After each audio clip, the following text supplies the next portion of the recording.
नमस्कार, मैं संजीव कुमार आज डॉक्टर सर्वपल्ली राधाकृष्णन के दर्शन को संक्षेप में प्रस्तुत करने का प्रयास कर रहा हूँ। राधाकृष्णन की मूल दार्शनिक दृष्टि में एक प्रकार से अद्वैत वेदांत तथा पाश्चात्य निरपेक्ष अध्यात्मवाद का समन्वय है। वेदांत के समान वे भी कहते हैं कि सत्य एक है। निरपेक्ष अध्यात्मवाद के समान वे यह भी दिखाते हैं कि सब कुछ इस एक के अनिवार्य पक्ष हैं, पहल हैं। राधाकृष्णन स्वयं स्वीकार करते हैं कि उनकी दृष्टि आदर्शवादी है। यह दृष्टि इतना मानकर अग्रसर होती है कि एक ऐसा आध्यात्मिक आदर्श है जिस ओर ही संपूर्ण जगत प्रक्रिया अग्रसर हो रही है। उनके अनुसार जब तक मानव की आध्यात्मिक शक्ति जागृत नहीं होती है तब तक मानव जीवन दिशाहीन, निरर्थक एवं अशुभ ही प्रतीत होगा। परम सत्य का स्वरूप। राधाकृष्णन का कहना है कि दार्शनिक अन्वेषण का मूल लक्ष्य जगत की व्याख्या प्रस्तुत करना है। जिस मूल तत्व के आधार पर जगत की व्याख्या होती है उसे ही परम सत्य कहा जाता है। वेदांत दर्शन के अनुसार ब्रह्म ही परम सत्य है। राधाकृष्णन के अनुसार परम सत्य वही हो सकता है जो विश्व की समर्थ व्याख्या कर सके और अपने में स्वतः स्पष्ट हो, परंतु इस भौतिक जगत में ऐसा कुछ नहीं है जो दूसरे शर्त को पूरा कर पाए। इसी कारण परम सत्य के विचार के लिए भौतिक जगत के परे जाना अनिवार्य हो जाता है। इसी आधार पर राधाकृष्णन कहते हैं कि परम सत्य अभौतिक है अर्थात आध्यात्मिक है। राधाकृष्णन इस परम सत्य को पाश्चात्य परंपरा के अनुरूप निरपेक्ष सत्य कहते हैं तथा भारतीय परंपरा के अनुरूप ब्रह्म कहते हैं। इनके अनुसार सृष्टि में जो भी व्यक्त है वह निरपेक्ष सत्य की ही अभिव्यक्ति है, किंतु इन अभिव्यक्तियों से उसका मूल एकत्व रूप प्रभावित या खंडित नहीं होता। वे निरपेक्ष सत्य को शुद्ध चेतना, शुद्ध स्वतंत्रता तथा अनंत संभावना कहते हैं। निरपेक्ष को शुद्ध चेतना कहा गया है क्योंकि चेतना ही ऐसा तत्व है जो अमिट है, जिसका पूर्ण निषेध संभव नहीं। निरपेक्ष को अनंत संभावना इस आधार पर कहा गया है कि इसकी अभिव्यक्ति अनंत जगतों में हो सकती है। यह जगत अनंत संभावनाओं में से एक है। परम सत्य हर अस्तित्व का मूलाधार है और इसी कारण राधाकृष्ण इस निरपेक्ष परम सत्य को जगत का तार्किक आधार कहते हैं। निरपेक्ष सत्य नित्य है क्योंकि काल का प्रश्न इसके लिए अप्रासंगिक है। निरपेक्ष सर्वरूपेण पूर्ण है। निरपेक्ष अपनी अभिव्यक्तियों से परे है। जगत उसी की अभिव्यक्ति है, किंतु इससे यह तात्पर्य नहीं निकलता कि वह जगत से एक रूप है।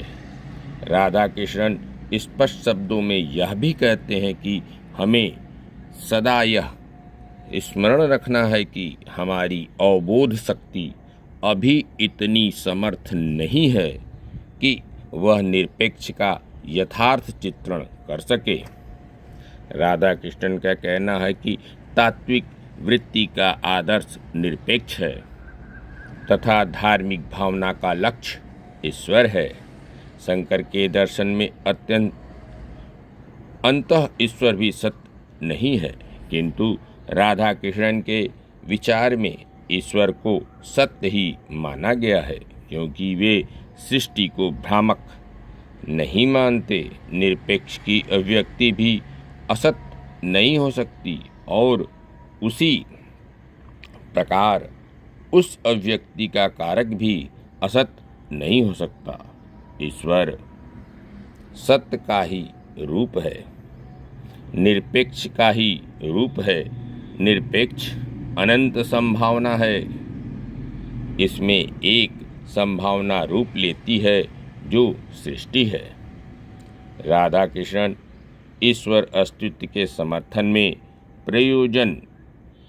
प्रयोजनात्मक युक्ति को सर्वाधिक महत्व देते हैं। उनके अनुसार हर व्यक्ति में आध्यात्मिक अनुभूति की क्षमता निहित है। हम में यह क्षमता है कि हम अपने सामान्य एवं साधारण अनुभवों एवं शक्तियों से ऊपर उठ सकें। यही तो आध्यात्मिक अनुभूति की क्षमता का प्रमाण है। आत्मा का स्वरूप। व्यक्ति की सभी शारीरिक प्रतिक्रियाएं वातावरण से आती उद्दीपनों से पूर्णतया निर्धारित है। राधा कृष्ण बल देकर कहते हैं कि भौतिक आत्मा के उन्मूलन का प्रयत्न या इसके निषेध का प्रयास आत्मा की परिपूर्णता के मार्ग का बाधक है। इससे ऊपर उठना है, पूर्णता की ओर चलना है। राधा कृष्ण कहते हैं कि आत्मचेतना ही वह डोर है जो व्यक्ति के जीवन के विभिन्न क्षणों को तथा उसकी विभिन्न अनुभूतियों को एक सूत्र में बांध कर रख पाता है। राधा कृष्ण के अनुसार हम में जो सदैव उच्चतर जाने की प्रेरणा है, वह एक प्रकार से हम में स्थित ईश्वरीय रूप है जो शारीरिक, भौतिक अथवा इंद्रिय आश्रित उपलब्धियों से संतुष्ट रह ही नहीं सकता।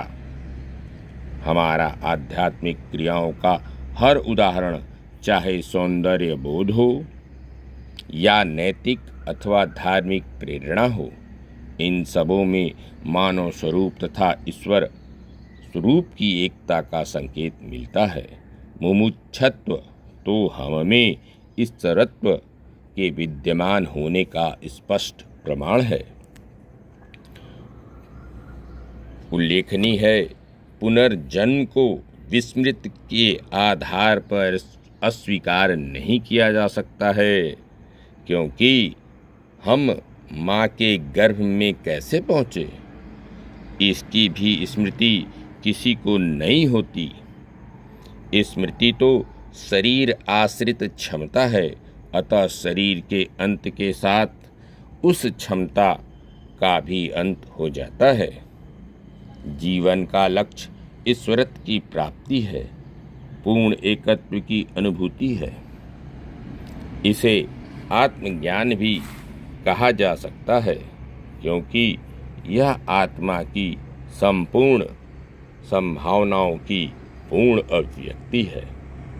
इसमें सार्वभौमता की अनुभूति होती है। इस प्रकार की अनुभूति का धीमा रूप सौंदर्यानुभूति तथा नैतिक एवं धार्मिक प्रतिबद्धता की अनुभूति में स्पष्ट होती है। राधा कृष्ण कहते हैं कि जिस प्रकार का अनुभव सौंदर्यानुभूति में एक क्षण के लिए होता है, वही मोक्षावस्था का शाश्वत अनुभव है। मोक्षावस्था में वह सब कुछ में एक को ही देख पाता है और इस प्रकार उसका जीवन सार्वभौमता का जीवन हो जाता है। उल्लेखनीय है कि वे व्यक्ति के विदेह मुक्ति को मोक्ष की अंतिम अवस्था नहीं मानते। उनका कहना है कि वैयक्तिक मोक्ष की अंतिम अवस्था नहीं हो सकती, क्योंकि वह पूर्ण सार्वभौमता का रूप नहीं है।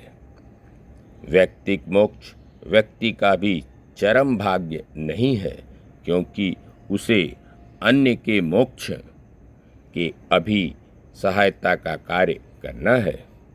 मोक्षावस्था में व्यक्ति तो ईश्वरत्व पा लेता है, लेकिन यह नहीं कहा जा सकता कि ईश्वर उस व्यक्ति में परिणित हो गया। धार्मिक विवाद धर्म के सार रूप को नहीं समझ पाने के कारण उत्पन्न होते हैं। प्रत्येक धर्म के प्रतीक अलग हैं, परंतु उन सबों से सूचित होने वाला सत्य एक है। वस्तुतः धर्म कोई सिद्धांत या निर्देश नहीं है, यह तो सत्य की अंतर्दृष्टि है।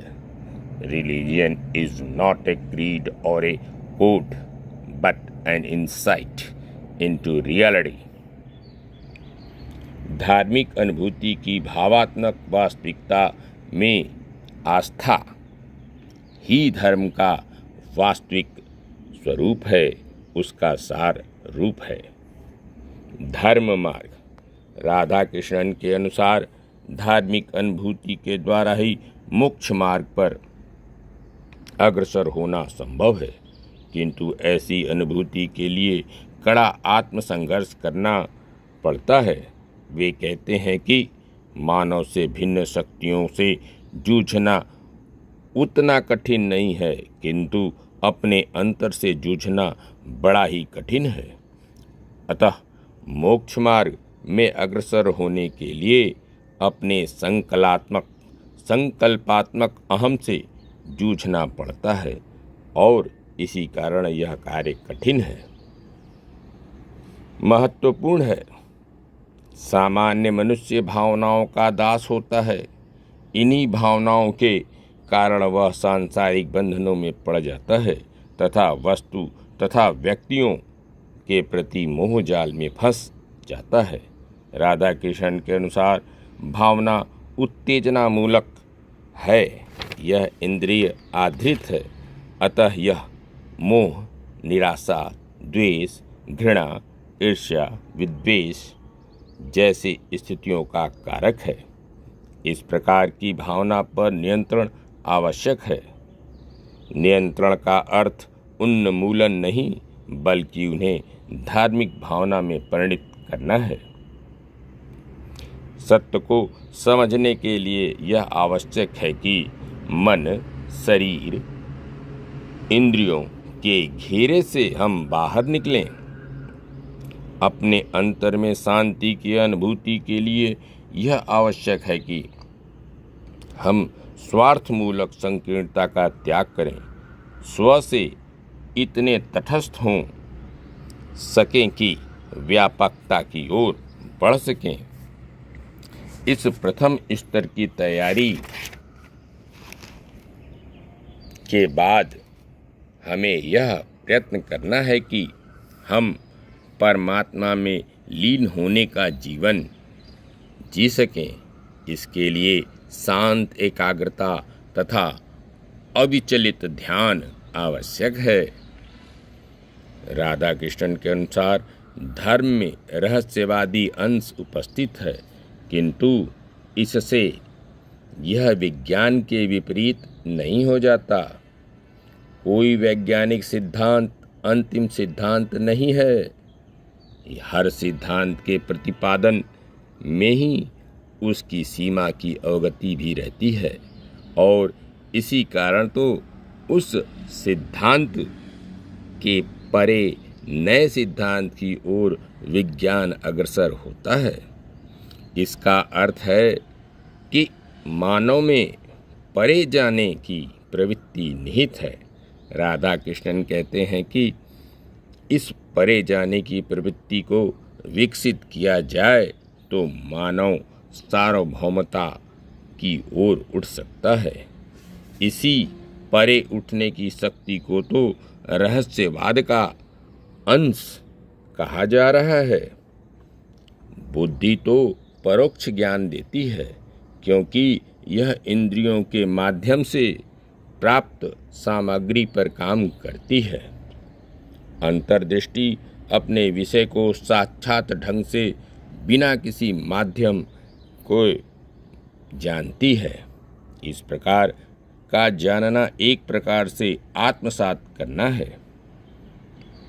Knowing by becoming. जैसे क्रोध पर चाहे जितना पढ़ लें, सोच लें, हम कुछ नहीं जान पाएंगे, किंतु यदि हम क्रोधित हो जाते हैं तो तत्काल उसकी जानकारी हो जाती है, क्योंकि हम तथा क्रोध के बीच एक तादात्म्य स्थापित हो जाता है। हर व्यक्ति में अंतर्दृष्टि की क्षमता रहती है। उदाहरणतः भावनात्मक अनुभूति का ही उदाहरण लें। इसे जानने में बौद्धिकता का कोई रूप सक्षम नहीं है। इसे वही समझ सकता है जो अपने अंतर में ऐसी भावना को अनुभूत कर सकता है। प्रेम की हर परिभाषा प्रेम के स्वरूप को समझने में अक्षम है। प्रेम की आंतरिक अनुभूति प्रेम के रहस्य को समझा देती है। धन्यवाद। नमस्कार।